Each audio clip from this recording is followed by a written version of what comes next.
یہ واقعہ اس صحابہ کے بارے میں ہے جنہوں نے اپنی زندگی اتنی سادگی سے گزاری کہ جسے دیکھ کر رسول اللہ صلی اللہ علیہ وسلم کے کئی اقوال ہیں۔ ویسے تو نبی پاک صلی اللہ علیہ وسلم کے سارے صحابہ رضی اللہ تعالی عنہما بے شک ایسے تھے کہ ان کے دلوں میں دنیا کی ذرہ برابر بھی محبت نہ تھی، لیکن ہم اس واقعے میں جس صحابہ کے بارے میں بیان کرنے والے ہیں وہ تو خود بھی دنیاوی عیش و عشرت سے ہمیشہ دور رہے اور دوسروں کو بھی اس سے دور رہنے کی تنقید کرتے تھے۔ آپ کا مبارک نام حضرت ابوذر غفاری رضی اللہ تعالی عنہ ہے۔ بہرحال اس واقعے کی شروعات وادی ودان سے ہوتی ہے۔ وادی ودان یہ وہ علاقہ ہے جس کے راستے مکہ کو دنیا کے دوسرے ممالک سے جوڑتے، جہاں سے مکہ کے تجارتی قافلے ملک شام کو اپنی تجارت کے لیے جاتے تھے، اور یہ وہی علاقہ ہے جہاں قبیلے غفار کے لوگ رہتے، اور اس قبیلے کا گزر بسر قافلوں کی کچھ مدد سے ہو جاتا تھا، اور اگر ان لوگوں کو کافی نہیں دیا جاتا تو وہ قافلوں پر چھاپا مار کر اپنی ضروریات پوری کر لیتے۔ جندب بن جنادہ جو ابوذر کے نام سے جانے جاتے ہیں، وہ اس قبیلے کے فرد تھے جو اپنی ہمت، اپنے سکون اور دور اندیشی کے لیے جانے جاتے تھے، لیکن وہ ان بتوں کے خلاف نفرت محسوس کرتے جن کی ان کے لوگ پوجا کرتے تھے۔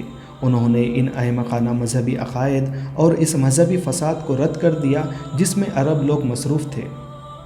جب آپ صحرائے ودان میں تھے تو حضرت ابوذر کو خبر پہنچی کہ مکے میں ایک نئے نبی کا ظہور ہوا ہے۔ انہوں نے واقعی امید ظاہر کی کہ نئے نبی کا ظہور لوگوں کے دلوں اور دماغوں کو تبدیل کرنے اور انہیں بت پرستی کے اندھیروں سے دور کرنے میں مدد کرے گا۔ انہوں نے زیادہ وقت ضائع کیے بغیر اپنے بھائی انیس کو بلایا اور کہا، مکہ جاؤ اور اس شخص کی جو بھی خبر ملے لے آؤ جو دعویٰ کرتے ہیں کہ وہ نبی ہیں اور ان پر آسمان سے وحی آتی ہے۔ ان کے کچھ اقوال سنو اور واپس آ کر مجھے سناؤ۔ انیس مکہ گئے اور رسول اللہ صلی اللہ علیہ وسلم سے ملے۔ انیس نے نبی کی بات سنی اور صحرائے ودان کی طرف لوٹ گئے۔ حضرت ابوذر غفاری رضی اللہ تعالی عنہ نے ان سے ملاقات کی اور بے چینی سے نبی صلی اللہ علیہ وسلم کی خبر پوچھی۔ انیس نے بتایا، میں نے ایک آدمی کو دیکھا ہے جو لوگوں کو حق کی طرف بلاتے ہیں، اعلیٰ صفات اور ان کے کہنے میں کوئی شاعری نہیں ہے۔ حضرت ابوذر نے پوچھا کہ لوگ ان کے بارے میں کیا کہتے ہیں؟ وہ کہتے ہیں کہ وہ جادوگر، کاہن اور شاعر ہے، لیکن حضرت ابوذر غفاری رضی اللہ تعالی عنہ مطمئن نہیں ہوئے اور وہ اس معلومات سے قائل نہیں ہوئے۔ پھر آپ نے اپنے بھائی سے کہا کہ کیا آپ میرے گھر والوں کی دیکھ بھال کریں گے کہ میں خود مکہ جا کر اس نبی کے ارادوں کا جائزہ لیتا ہوں؟ تو آپ کے بھائی نے انکار نہیں کیا اور کہا کہ مکہ والوں سے ذرا بچ کے رہنا۔ مکہ پہنچنے پر حضرت ابوذر کو فوراً بہت خوف محسوس ہوا اور انہوں نے بہت احتیاط کرنے کا فیصلہ کیا۔ قریش اپنے معبودوں کی توہین پر خاصے ناراض تھے۔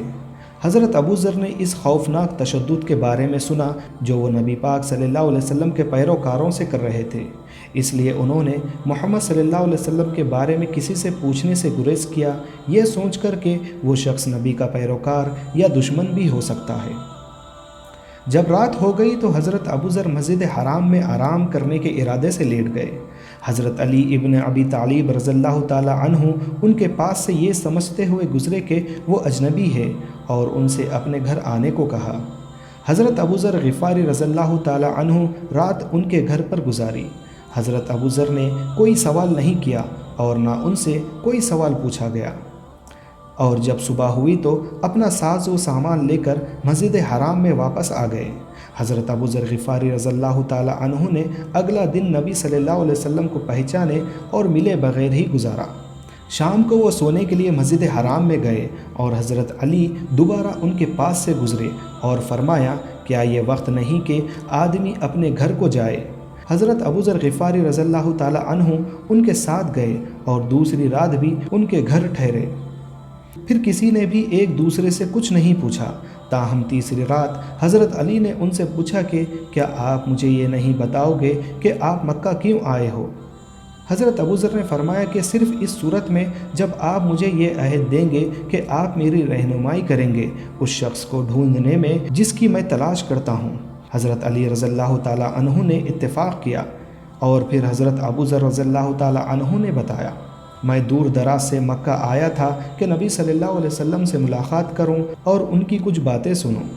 یہ سن کر حضرت علی کا چہرہ خوشی سے روشن ہو گیا اور آپ نے کہا، خدا کی قسم وہ واقعی خدا کے رسول ہیں۔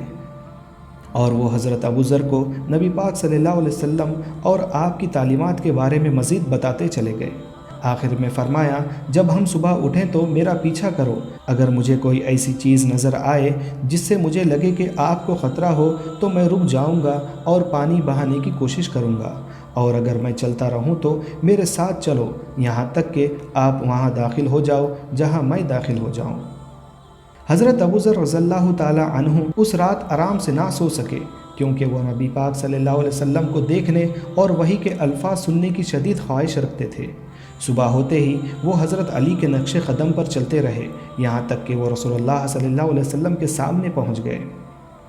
رسول اللہ صلی اللہ علیہ وسلم نے حضرت ابو ذر کا استقبال کیا اور انہیں اسلام کی دعوت دی۔ رسول اللہ صلی اللہ علیہ وسلم نے حضرت ابو ذر کے لیے کچھ قرآن پڑھا۔ پھر کیا تھا، حضرت ابو ذر نے کچھ ہی وقت کے اندر شہادت کا اعلان کر دیا۔ اس طرح اپنی جگہ چھوڑے بغیر دین اسلام میں داخل ہو گئے۔ وہ اسلام قبول کرنے والے اولین افراد میں سے تھے۔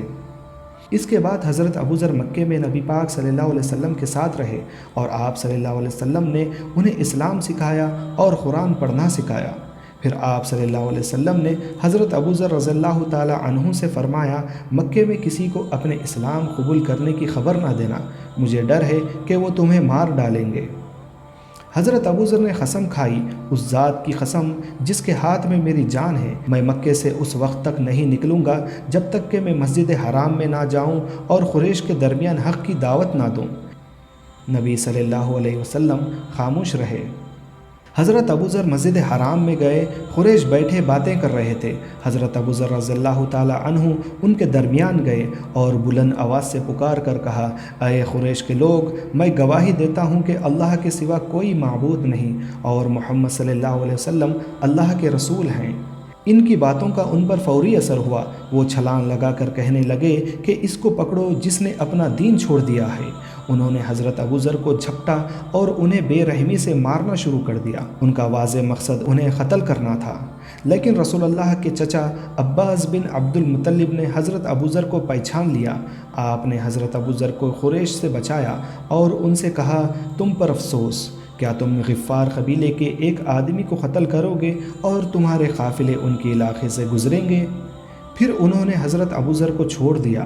حضرت ابو ذر رضی اللہ تعالی عنہ واپس رسول اللہ صلی اللہ علیہ وسلم کے پاس گئے۔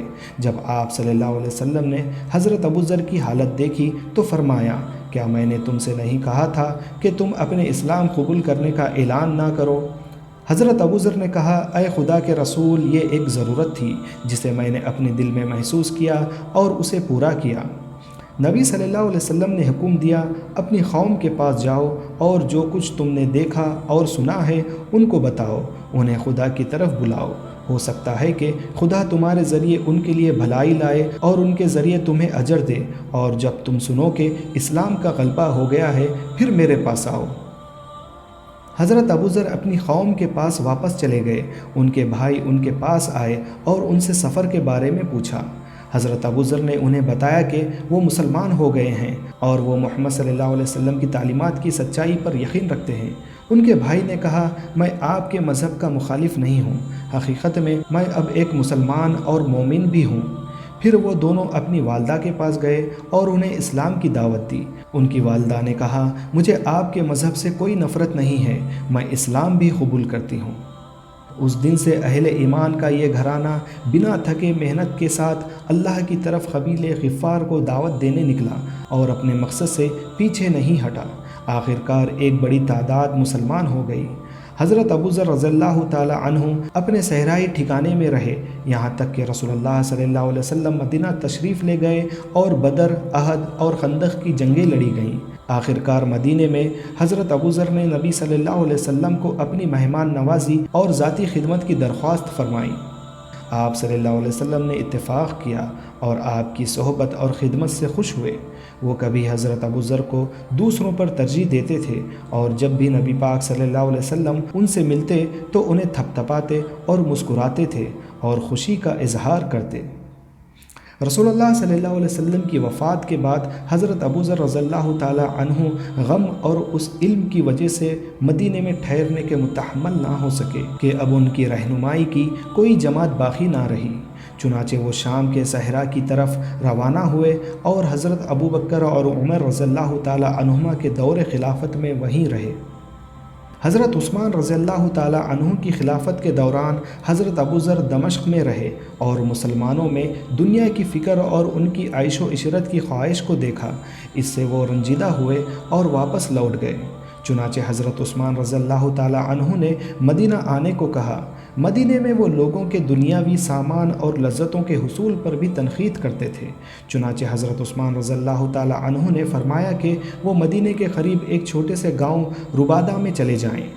وہاں آپ لوگوں سے بہت دور رہے، دنیاوی عیش و عشرت سے دور ہو کر اس فانی دنیا کو ترجیح نہ دیتے ہوئے آخرت کے لازوال ٹھکانے کی تلاش میں نبی صلی اللہ علیہ وسلم اور آپ کے صحابہ کی میراث کو تھامے رہے۔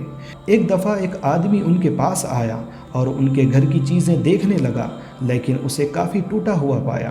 اس نے حضرت ابو ذر غفاری رضی اللہ تعالیٰ عنہ سے پوچھا، تمہارا سامان کہاں ہے؟ حضرت ابو ذر رضی اللہ تعالیٰ عنہ نے فرمایا، ہمارے پاس ایک گھر ہے یعنی آخرت، جس میں ہم اپنا بہترین مال بھیجتے ہیں۔ وہ شخص سمجھ گیا کہ اس کا مطلب کیا ہے اور کہا، لیکن جب تک تم اس گھر میں ہو تمہارے پاس کچھ سامان ہونا ضروری ہے۔ حضرت ابو ذر غفاری رضی اللہ تعالیٰ عنہ نے جواب دیا کہ اس گھر کا مالک ہمیں اس گھر میں نہیں چھوڑے گا۔ ایک دفعہ ملک شام کے امیر نے حضرت ابو ذر کے پاس 300 دینار بھیجے تاکہ ان کی ضرورت پوری کر سکے۔ آپ نے یہ کہہ کر رقم واپس کر دی کہ کیا امیر شام کو مجھ سے زیادہ اس کا کوئی غلام یا نوکر نہیں ملتا جسے وہ یہ دینار دے سکے؟ حضرت ابو ذر غفاری رضی اللہ تعالیٰ عنہ اپنی سادہ اور سستی زندگی میں آخرت تک قائم رہے۔ ایک روایت ہے رسول اللہ صلی اللہ علیہ وسلم نے ان کے بارے میں فرمایا تھا، ابو ذر سے زیادہ سچے اور وفادار آدمی کو نہ زمین لے کر چل سکتی ہے اور نہ ہی آسمان سایہ کر سکتا ہے۔ ایک اور جگہ ایسا بھی لکھا ہوا ہے کہ ابو ذر سے زیادہ سچے اور دیانتدار کوئی نہیں جسے آسمان نے سایہ کیا اور نہ زمین پر ان جیسا کوئی چلا۔ ایک اور مشہور روایت ہے کہ محمد صلی اللہ علیہ وسلم نے اس افسوسناک اختتام کی پیشن گوئی جنگ تبوک کے دوران کی تھی، جب حضرت ابو ذر غفاری رضی اللہ تعالیٰ عنہ سفر کے دوران پیچھے رہ گئے تھے کیونکہ ان کا اونٹ بیمار تھا یا بہت کمزور۔ چنانچہ وہ اپنی سواری سے اتر گئے اور اپنے سامان کو خود ہی اپنی پیٹھ پر رکھ کر باقی فوج کی طرف چل دیے۔ اس وقت محمد صلی اللہ علیہ وسلم نے آپ کو دیکھا اور فرمایا، ابو ذر اللہ آپ پر رحم فرمائے، تم تنہا رہو گے، تنہا اس دنیا سے جاؤ گے اور تنہا ہی جنت میں داخل ہوگے۔ حضرت ابو ذر غفاری رضی اللہ تعالیٰ عنہ نے اپنی سادہ زندگی کو جاری رکھا اور اپنی وفات تک اپنے آپ کو اللہ کے لیے وقف کر دیا، اور 32 ہجری میں وہ محمد صلی اللہ علیہ وسلم کی پیشن گوئی کے مطابق اس فانی دنیا سے تنہا حالت میں پردہ فرما گئے۔ اللہ پاک ان کے درجات بلند فرمائے اور ہمارے دلوں سے دنیا کی محبت کو ختم کرے اور آخرت کے جذبے کو بڑھائے، آمین۔